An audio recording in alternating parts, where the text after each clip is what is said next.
TVT au cœur de l'information.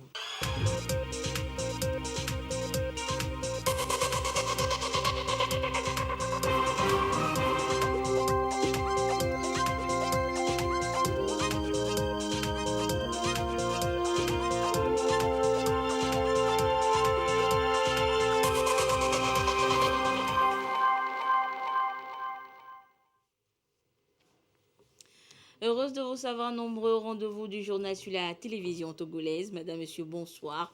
Et voici les titres de cette édition. L'Institut de formation en alternance pour le développement IFAD bâtiment d'Adido Gomé est officiellement ouvert depuis ce mercredi. C'est le chef de l'État, Faure Sozimna Nyazingbe, initiateur des IFAD, qui a inauguré le centre qui permettra de former les jeunes en BTP avec du matériel de dernière génération. Vous le découvrirez dans ce journal. Et puis le Togo disposera bientôt d'une politique d'intégration des nouvelles technologies, de l'information et de la communication dans l'enseignement. Le processus est lancé ce jour pour permettre de rendre accessibles et utilisables les nouvelles technologies à tous les degrés d'enseignement. Les détails dans ce journal.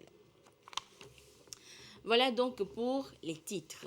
Au palais présidentiel ce mercredi, le chef de l'État Faure Sozimna Nyazingbe a reçu en audience Mama Sambo Sidikou.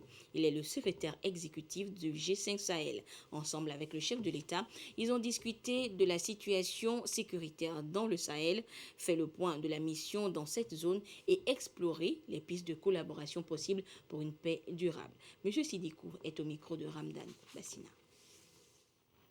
J'ai eu l'honneur d'être reçu par le président de la République togolaise et j'ai commencé par lui présenter mes félicitations pour l'anniversaire d'hier, le 61e anniversaire de votre indépendance. Vous savez que notre espace, en particulier le G5 Sahel, l'espace Sahel, traverse une période particulièrement difficile et douloureuse. Nous venons de perdre le président en exercice du G5 Sahel, le maréchal Déby, du Tchad. Nous avons des attaques tous les jours, hier au Burkina, et d'attaques contre des civils innocents. Et j'ai pensé, en tant que secrétaire exécutif du G5 Sahel, que je voulais voir le président du Togo pour lui faire le point un peu sur ce que nous faisons là, au niveau du G5 Sahel et pour demander son intervention pour davantage de solidarité dans l'espace plus large.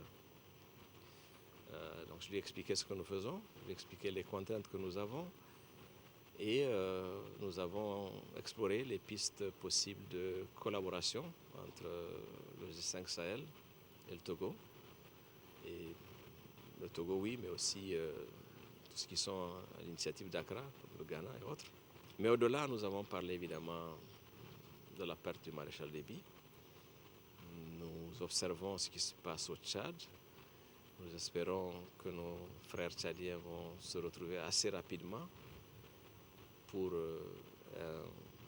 disons, un espace plus apaisé et pour que l'Afrique prenne ses affaires en main. Parce que c'est là aussi ce qui est en jeu. Voilà, le président m'a reçu fraternellement, très chaleureusement. Il m'a fait part un peu de son analyse de la situation. Et j'ai vu combien il partage nos préoccupations.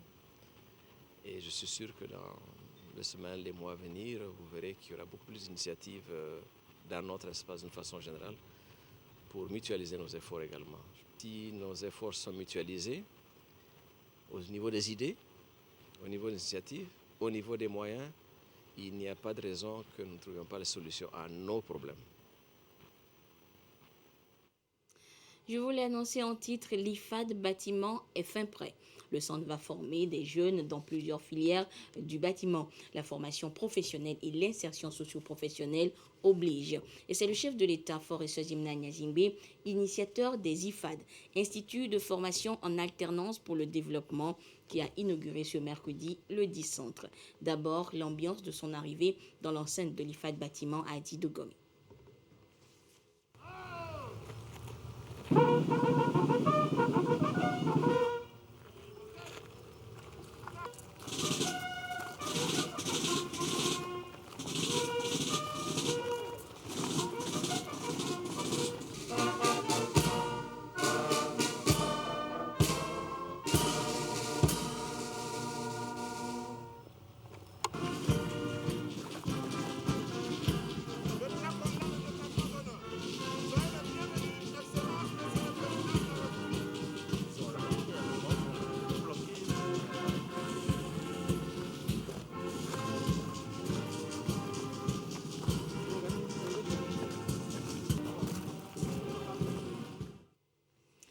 Promotion de l'emploi au Togo. La dynamique imposée par le chef de l'État est en bonne voie. Et l'inauguration ce jour de l'Institut de formation en alternance pour le développement IFAD Bâtiment en est la preuve. La plateforme logée à côté du lycée technique d'Adi Dogome permettra aux apprenants de mettre en pratique leurs cours et in fine s'intégrer plus aisément dans le monde du travail. Le compte rendu avec Edem Susuko.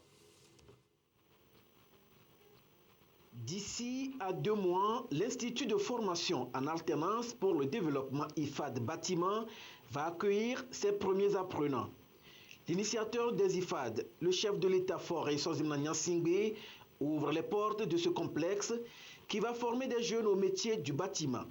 Des jeunes capables de s'intégrer immédiatement dans la vie active et qui pourront s'adapter aux différentes évolutions de leur secteur d'activité grâce aux TIC, technologies de l'information et de la communication.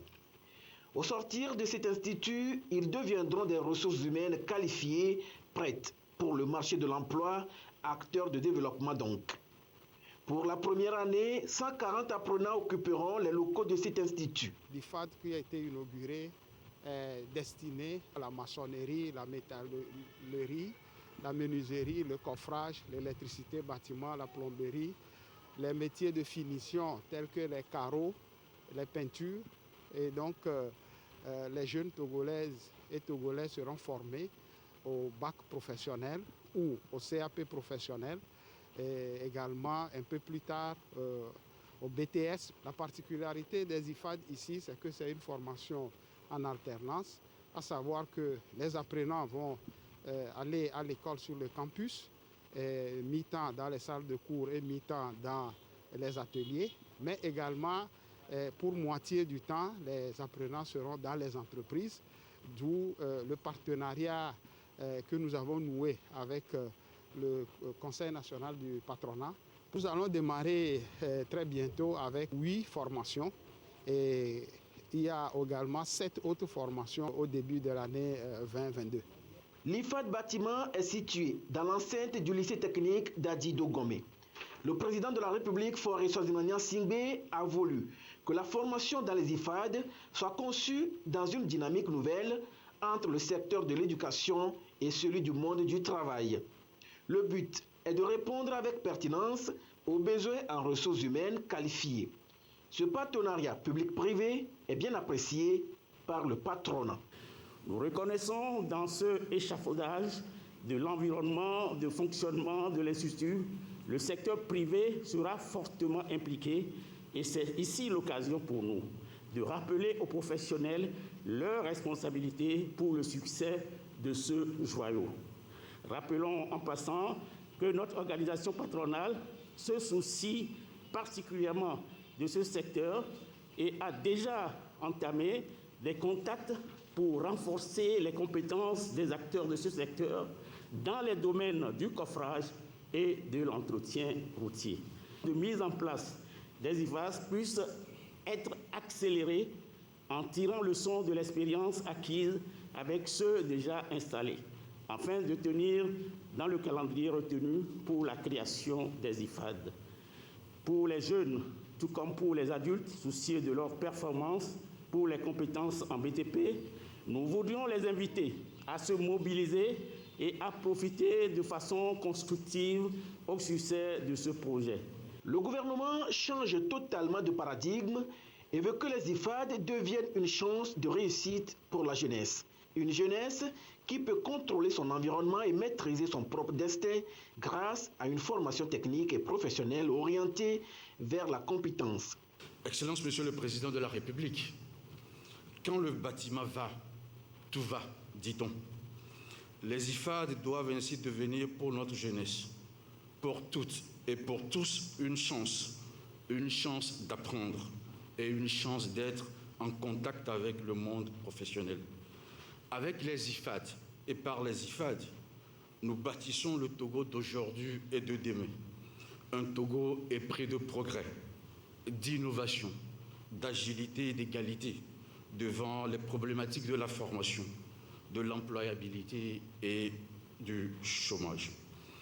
Excellence, Monsieur le Président de la République, à travers cette cérémonie des IFAD, vous nous donnez simplement l'envie et la force de révolutionner le secteur éducatif togolais. Que les IFAD fassent florès. L'IFAD bâtiment d'Adidogomé est doté de laboratoires et d'équipements modernes pour une formation en adéquation avec l'emploi. La formation dans l'IFAD bâtiment est conçue sur la base d'un partenariat entre l'Agence Éducation-Développement et le monde des professionnels du bâtiment du Togo. C'est le deuxième IFAD opérationnel après le premier dédié à l'aquaculture. Un autre spécialisé dans l'élevage est en cours de construction à Barkwasi. Un nouvel IFAD sera créé sur le site d'Adidogomé dans le domaine des énergies renouvelables. 2 autres IFAD en élevage et en aquaculture sont en étude. L'ambition est d'installer 10 instituts de formation en alternance pour le développement. Initiés pour accompagner le plan national de développement PND, les IFAD sont une innovation pour soutenir donc la jeunesse et l'aider à sortir du chômage et donc de la précarité. L'IFAD bâtiment est une plateforme numérisée avec une connectivité de pointe. Les apprenants et le corps enseignant vont donc travailler dans un environnement numérique. Vous le savez, le gouvernement a mis le digital au cœur de son action. Nous retrouvons Edem Sousoupo. Il n'y aura pas de traces de créer dans cet institut de formation en alternance pour le développement IFAD bâtiment. Pia Loyoso, formatrice en anglais, dispensera ses cours au travers d'un support technologique innovant. Munie de son ordinateur portatif, d'une commande de vidéoprojecteur et d'un effaceur, elle a tout pour transmettre le savoir. C'est une nouvelle méthode de la technologie très avancée qu'on utilise. Cette nouvelle technologie, elle permet de projeter les cours. Là, vous allez voir, c'est un film sur la construction de maisons que nous sommes en train de projeter. Donc, quand on va projeter ce film-là, on va poser des questions aux apprenants. Le nombre est très réduit. C'est pour permettre à chaque apprenant de participer. Je vais parler des couleurs. Je ne suis pas obligée d'aller chercher une craie rouge ou une craie blanche. Je clique ici comme ça et vous voyez déjà qu'il y a les couleurs. Donc je choisis la couleur que je veux et puis je vais écrire avec. Il y a aussi la gomme. Bienvenue dans l'environnement numérique de travail à l'IFAD bâtiment. Tout le campus est numérisé avec un réseau Wi-Fi et filière permettant à tous les acteurs de se connecter à la plateforme de l'environnement numérique de travail. Un espace qui offre un bouquet de services pédagogiques en interactivité. Au-delà des ateliers que vous avez vus, notre formation s'appuie sur le numérique parce que nous voudrons mettre à la disposition des élèves et des formateurs tous les outils numériques nécessaires pour pouvoir bien se former et se retrouver dans un environnement qu'ils retrouvent à l'entreprise. Ainsi, nous avons mis en place un ENT, un environnement numérique de travail, qui repose sur un réseau informatique et connecté à Internet à haut débit. Sur le réseau informatique, nous avons une plateforme qui offre un certain nombre de services, notamment des services liés à la pédagogie, les services pour la gestion de la vie scolaire. Et c'est comme ça que tous les apprenants, tous les acteurs ont, à partir de leur bureau ou de leur salle de classe, ils ont accès à ces services numériques. Les apprenants et formateurs disposent donc d'espaces numériques pour la bonne marche du travail. Les technologies de l'information et de la communication TIC sont au centre de la formation. Tous les formateurs mutualisent leurs ressources sur la plateforme. Ainsi, les élèves, les apprenants ou les formateurs ont accès aux mêmes ressources. Une connectivité, un réseau qui est disponible en permanence. Tous les bureaux sont dotés d'ordinateurs, tous. Vous avez un chariot. Quand le formateur en a besoin, il peut demander à ce que ce chariot soit ramené dans la salle de classe pour pouvoir travailler. Et notamment, je prends l'exemple de l'électricité. L'électricité, il y a beaucoup de choses qui sont... Beaucoup peut se baser sur la simulation. Donc, de ce fait, le prof, dans sa classe, peut demander qu'on lui ramène ce chariot et les élèves travaillent sur le numérique directement en salle de classe. Et cette salle de cours vous permet aussi de continuer à travailler, même en dehors de la salle, parce que le prof peut lui donner du travail à faire. Nous sommes dans le centre de ressources. Dans le centre de ressources, il peut venir faire le travail personnel. Cette technologie facilitera la collaboration et améliorera le suivi et accompagnement des apprenants en dehors des heures de cours. Autre technologie remarquable, l'utilisation des énergies renouvelables pour alimenter le centre. Il dispose d'une centrale photovoltaïque de 130 kWh avec batterie permettant une autonomie de 48 heures. Cette centrale est la principale source d'énergie de l'IFAD. La connexion au réseau de la CET vient en complément et en secours. Et le numérique sera plus que présent dans tout le système éducatif togolais. C'est en tout cas l'ambition du gouvernement et une politique d'intégration justement des TIC dans l'enseignement est en réflexion. Robert Potogbe et Sandra Yagbe pour des précisions. Le plan sectoriel de l'éducation révisé promeut, depuis 2013, l'accès à l'utilisation des technologies de l'information et de la communication dans le système de formation au Togo. L'informatique a été introduite dans les programmes scolaires de l'enseignement secondaire et de la création des centres multimédia au sein des établissements.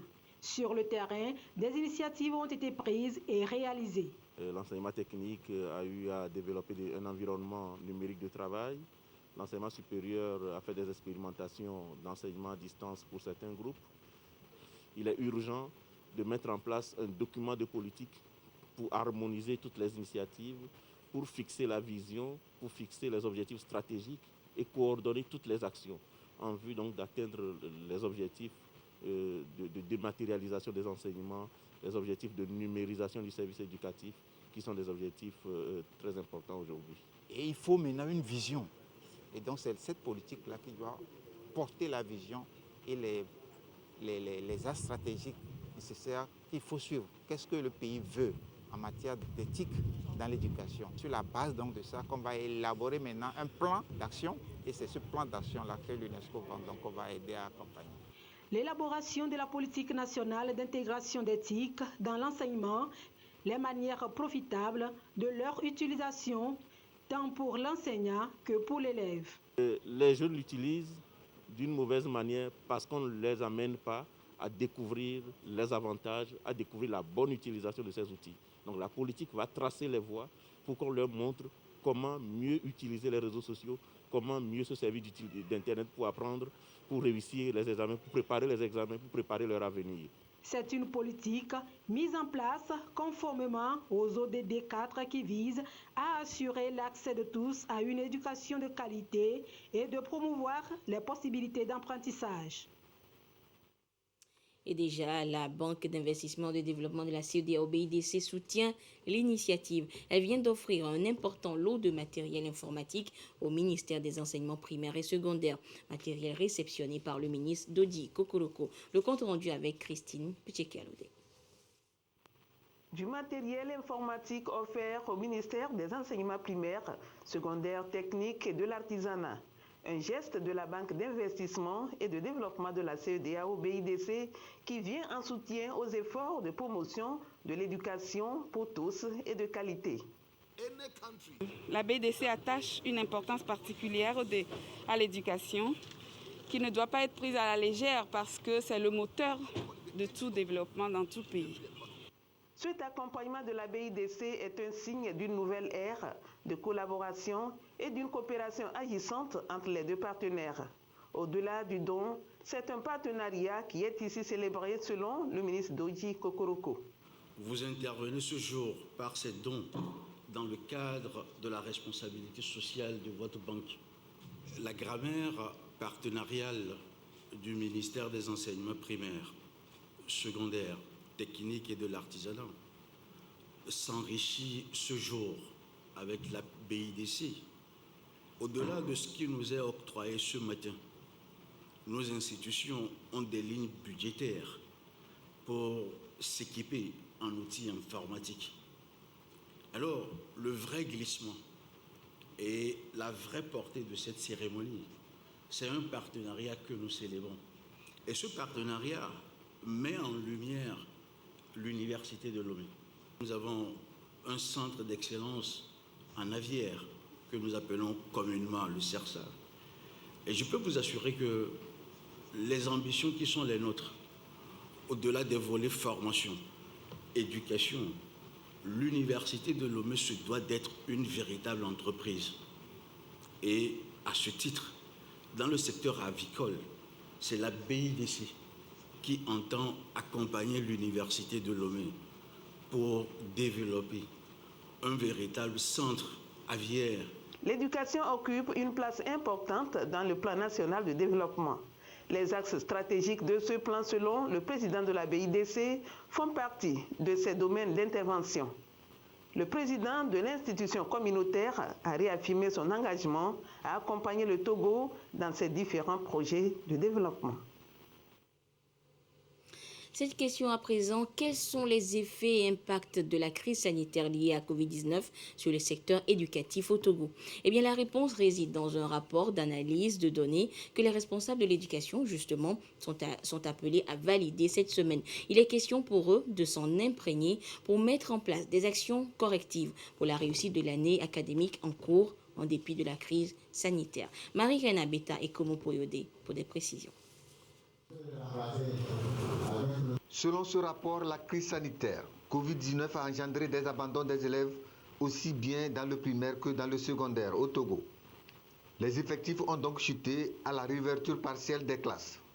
Toutefois, les résultats aux différents examens ont été satisfaisants, ont laissé entendre les acteurs de l'éducation qui se félicitent aussi du respect des mesures barrières dans les écoles.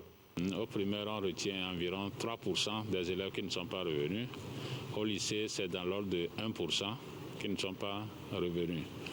Mais au niveau des examens, vous avez tous suivi les taux de réussite aux examens parce qu'à la reprise, on avait dit au plus 40 élèves par classe. Donc on avait des effectifs moindres dans les classes. Les conditions dans lesquelles les enfants ont repris les cours ont permis d'avoir ces bons résultats. De même que le respect des mesures barrières. Donc cette collecte a permis de voir si ces mesures-là sont respectées. Et effectivement, pratiquement à 100%, ces mesures barrières sont respectées dans les écoles.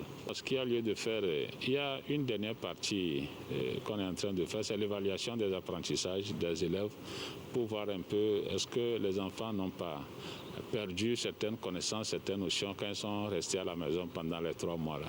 Donc cette étude-là viendra compléter cette enquête pour que nous puissions savoir les mesures correctives à prendre. Rappelons que la maladie à coronavirus a entraîné la fermeture des classes pendant 3 mois.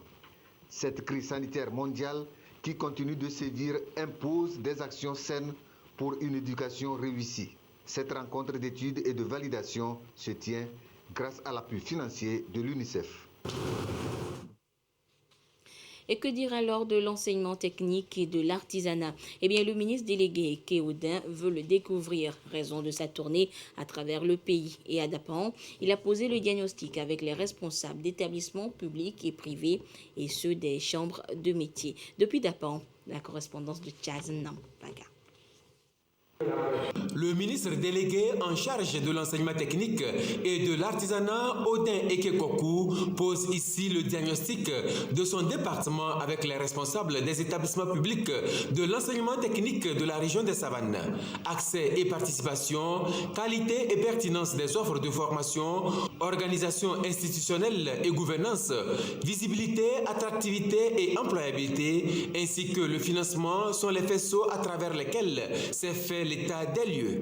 Nous avions fait entre-temps une tournée où nous avons recueilli les approches. Après, nous avons fait une situation, une synthèse que nous sommes venus partager pour que chacun prenne conscience des défis du moment et des atouts dont le secteur dispose aussi pour se relancer et la nécessité de prise de conscience par nous les acteurs de se mettre plus au travail. Nous voulons qu'il y ait plus de centres, que les préfectures qui n'en ont pas aient, que les centres qui sont actuellement là, on puisse renforcer leur équipement, renforcer le personnel et que nous puissions également ouvrir de nouvelles filières. La démarche qui se veut inclusive et participative visait également à recueillir les avis et propositions des chefs d'établissement de l'enseignement technique. Nous avons constaté que Certaines fois, nous éparpillons un peu nos énergies pour le contrôle de nos activités. La feuille de route qui est présentée, je pense que cette feuille de route comporte vraiment l'ensemble des axes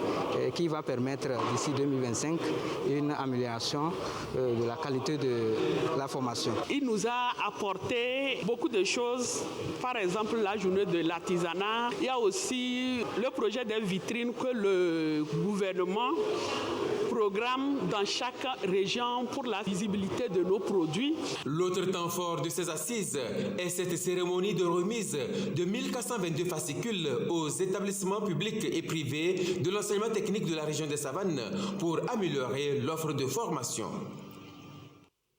Enseignement supérieur à présent avec les étudiants en océanographie et application de l'université de Kara qui sont en visite pédagogique à Lomé depuis lundi. Et ce mercredi, ils étaient donc du côté du port autonome de Lomé pour non seulement approfondir leurs connaissances mais également toucher du doigt les réalités de leur filière. Le compte rendu de la visite avec Eli Agba Nyadao.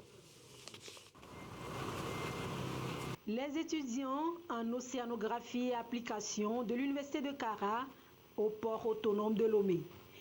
Ils viennent approfondir ici leurs connaissances théoriques. Occasion pour eux de toucher du doigt les réalités liées à leur spécialité. La plupart de ce que nous sommes en train de voir a été déjà dit en classe. Tout ce qu'on a eu à voir a un plus à notre formation parce que cela nous permettra de bien analyser les choses lorsque nous serons en pleine action. Et cela nous permettra aussi de bien nous organiser. Je suis très fière parce que je n'ai jamais rêvé un jour venir ici. Mais grâce à cette formation et grâce aux études, aujourd'hui je suis ici. Dès que tu es sur le terrain, tu comprends mieux ce que vous faites en théorie. Cette visite au port autonome de Lomé m'a permis de comprendre mieux ce que nous faisons en classe en théorie. Nous sommes au niveau de la capitainerie. C'est un service qui accueille les navires et qui est chargé de la gestion et de la communication entre les navires. On a voulu vraiment approfondir nos recherches vu que c'est la première promotion. Et voilà, aujourd'hui, nous sommes arrivés, on est très fiers. C'est une sortie pédagogique pour mettre ces apprenants dans le bain de leur futur métier. L'université de Kara veut à travers cette démarche les préparer au marché de l'emploi. Les étudiants à la fin de leur formation, c'est-à-dire à la fin des 3 ans, s'ils sont licenciés, ils seront amenés à travailler dans le domaine de l'environnement marin. Ces étudiants ont encore 2 ans pour disposer de leur diplôme de licence.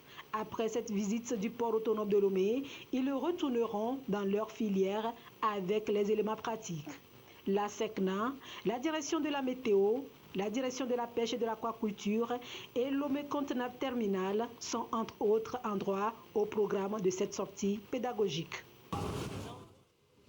Et c'est à Lomé que se tient depuis lundi la 9e Assemblée générale de l'Agence des cafés Robusta d'Afrique et de Madagascar. Des experts en café sont réunis donc dans la capitale pour penser à la relance du secteur en relevant des défis et enjeux. Sonia Ménipo pour des précisions.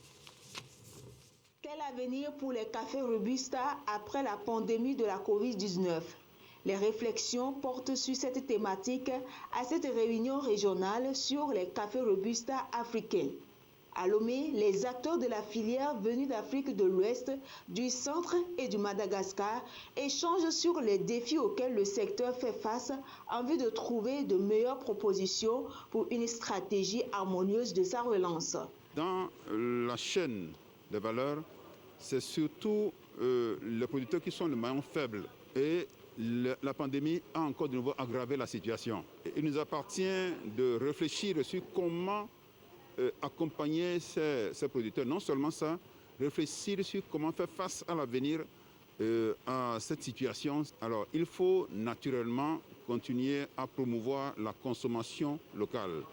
Nous remercions le gouvernement togolais pour les actions qu'il mène actuellement et ayant conduit à créer une direction de la consommation locale au niveau du ministère du Commerce. C'est un cadre de dialogue multi-acteurs auquel s'est joint les partenaires stratégiques de la filière caféière. Parmi eux, l'Union européenne, la représentation pour l'Afrique de l'Ouest de l'Organisation internationale de la francophonie et l'Organisation internationale du café. L'OIC forme une plateforme où les pays se rencontrent et discutent toutes les contraintes et chercher à trouver des solutions pour le développement de l'industrie du café africain, pour que le café soit développé. Nous voulons qu'il y ait donc un bon prix, par exemple, au niveau du paysan. Quand il vend son café, qu'il soit content. Nous voulons ajouter la valeur au café que nous produisons aujourd'hui en Afrique. Il faut vraiment mettre beaucoup d'efforts dans la transformation de notre café. Il faut mettre beaucoup d'efforts dans la commercialisation. Le Togo, depuis quelques années, a inscrit au cœur de l'action gouvernementale la promotion et la relance de la filière café-cacao. L'axe stratégique 2 du Plan national de développement en est une illustration. Kodjo Adédié, ministre en charge de la consommation locale et représentant du Premier ministre, salue l'initiative et réaffirme l'engagement du gouvernement. Le Togo, pays agricole par excellence, se réjouit d'abriter cette importante rencontre qui marque sans nul doute un tournant décisif dans la mise en œuvre du programme d'appui intra-ACP de l'Union européenne à la CRAM pour le développement du café Robusta. Pour ce qui concerne le Togo, mon pays, le plan national de développement 2018-2022, initié sous la très haute impulsion de son Excellence Monsieur le Président de la République, et dont l'objectif global est de transformer structurellement l'économie pour une croissance forte, durable. Pour atteindre ces objectifs, le gouvernement travaille à la mise en place de conditions favorables à l'émergence des entreprises agricoles le long des chaînes de valeur, notamment du café, du cacao, et à la structuration de leurs acteurs. Des actions démarrées en 2019 ont permis l'émergence de coopératives de production de jeunes plants de caféiers et de cacaoyers. Dans cette même dynamique, le Togo travaille à la promotion de la consommation locale, notamment avec la tenue, sur l'initiative de la Commission de l'UEMOA, de la première édition du 1er au 30 octobre 2020. Ces assises de Lomé sont une initiative de l'Agence des cafés Robusta d'Afrique et du Madagascar, la CRAM, en collaboration avec des États d'Afrique, des Caraïbes, du Pacifique, ACP. Elle a reçu l'appui de ONUDI, le Centre du commerce international et de la Banque mondiale. La rencontre est couplée de la 9e Assemblée générale de la CRAM. Comment devra se dérouler la fête du travail le 1er mai prochain?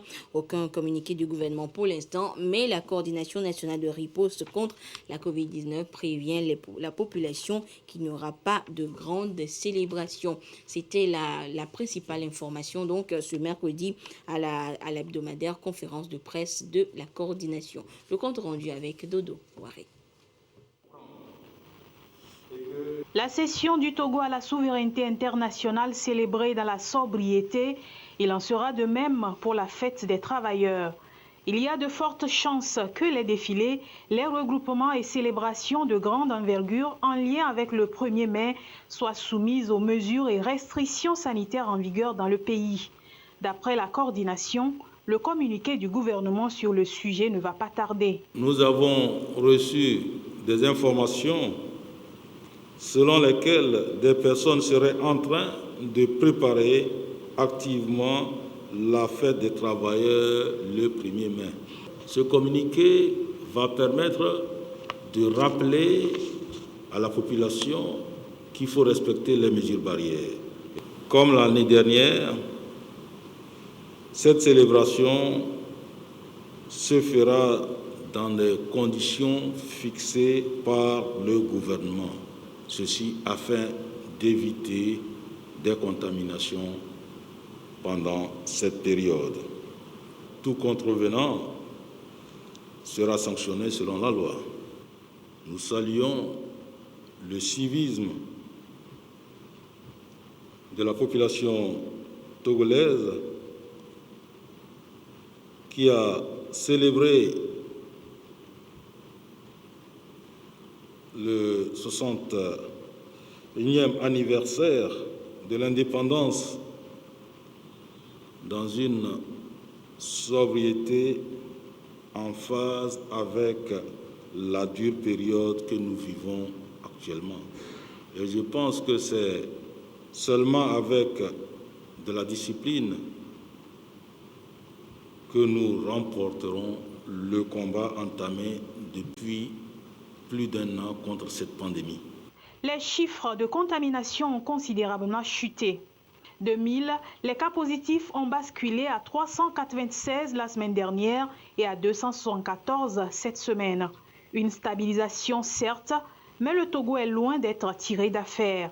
Avec de nouveaux variants plus virulents détectés en Inde, en Afrique du Sud et au Brésil, le pays a recours à son ancienne formule, celle de mettre systématiquement en quarantaine les voyageurs en provenance de ces 3 pays. Ceux qui proviennent de l'Inde, 45 voyageurs, dont uniquement hier, il y avait 30. Il y a eu 2 cas positifs, mais maintenant les autres sont à l'hôtel, on les suit pendant 10 jours, on les teste 2 fois pour voir si vraiment il n'y aura pas de cas avant de les faire sortir. C'est-à-dire qu'on reprend la formule comme ce que nous avions fait au début de la pandémie. Et peut-être qu'en fonction de leur nombre, nous allons reprendre certains hôtels spécialement pour ça. Parce que ces variants, si ces variants arrivent ici, avec ce que nous sommes en train de voir en Inde, ce que nous ne souhaitons pas, et c'est pour cela que ces mesures-là sont prises. Pour ce qui est du Brésil, nous avons 2 en provenance du Brésil, dont uniquement hier 1. Donc il y avait 1 avant et 1 hier. Et pour ce qui est de l'Afrique du Sud, nous avons eu, il y a 3 jours, 3 personnes, et hier, 3 personnes. Donc au total, ceux qui proviennent de l'Afrique du Sud, ils sont 6. À ce jour, nous avons 53 voyageurs qui sont mis en quarantaine dans les hôtels. Et c'est pour ça que nous devons aller très vite avec la vaccination. Être vacciné n'est pas synonyme de relâchement dans le respect des mesures barrières. D'après le professeur médecin-colonel Dibril, un vacciné peut encore avoir le virus. Les personnes vaccinées ne feront pas la forme grave de la maladie. Mais les personnes vaccinées peuvent avoir le virus dans leur gorge. Le temps qu'ils détruisent le virus, ils peuvent transmettre à un autre. C'est pour cela que, pendant que nous sommes en train de vacciner, tant qu'on n'a pas encore vacciné tout le monde, nous devons continuer par respecter les mesures barrières. Parce que vous êtes vacciné, vous aurez le virus, vous ne ferez pas la forme grave, mais vous allez transmettre ce virus à quelqu'un qui fera la forme grave. La stratégie que nous avons adoptée au Togo est de vacciner un nombre important de personnes, ceci afin d'éviter les formes graves, mais aussi afin de soulager les centres de soins. Cette stratégie ne peut être un succès que si nous maintenons le respect scrupuleux des mesures barrières édictées par le gouvernement. La coordination de riposte met en garde les bars clandestins qui drainent encore beaucoup de monde, les restaurants transformés en boîtes de nuit et les hôtels qui organisent des événements sans aucun respect des mesures édictées. Et la campagne de vaccination, elle, se poursuit dans le Grand Lomé. Ce mercredi, une de nos équipes de reportage a sillonné quelques vaccinodromes et un seul constat, les Loméens adhèrent à la politique vaccinale. Les précisions avec Sandra Aziagui. La population togolaise se mobilise au jour le jour pour se prémunir contre la pandémie. Illustration faite ici au stade de Bossimé. Par vague, la population vient se faire vacciner. Venu du quartier d'Oglavou, Kossi Soukoum fait partie des vaccinés ce matin. Nous, avant, on parlait, nous croyons que c'est quelque chose qui est très... Avant de venir vacciner, ça fait trop mal ou bien ça va t'empêcher de faire quelque chose. Sur les WhatsApp, on dit que si tu vaccines, tu vas voir que tu vas tomber encore autre maladie ou quelque chose. Bon, moi, je suis venu ce matin, bon, je vois que tout va bien. Mais je conseille encore les autres qui sont à la maison en ce moment-ci, qui n'ont pas fait tout pour venir se faire vacciner.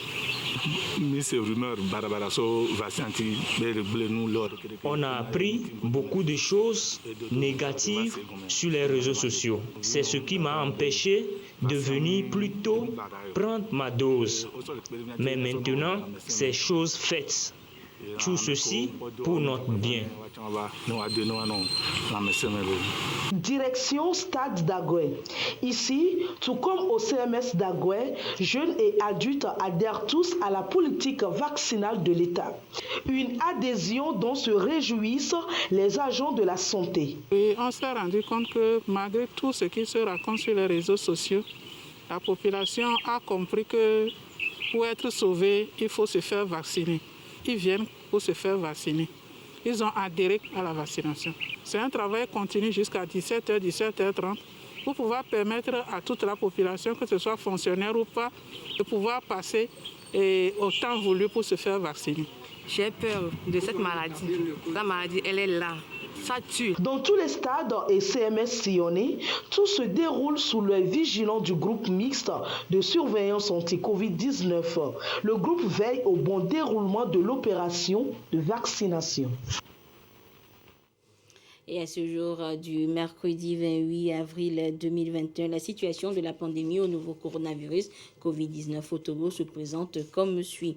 Le nombre de cas confirmés est de 12 898, 14 nouveaux cas depuis hier. Le nombre de personnes guéries est de 10 949, 22 nouveaux guéris depuis hier. Le nombre de cas actifs s'élève à 1827 et le nombre de décès est de 122. Un communiqué signé par le ministre en charge de la Santé, professeur Moustapha Mijiawa. Et voilà, c'est sur le point donc de la situation de la pandémie au Togo que se referme cette édition. Merci de votre fidélité à la télévision togolaise. Excellente suite de nos programmes. Au revoir.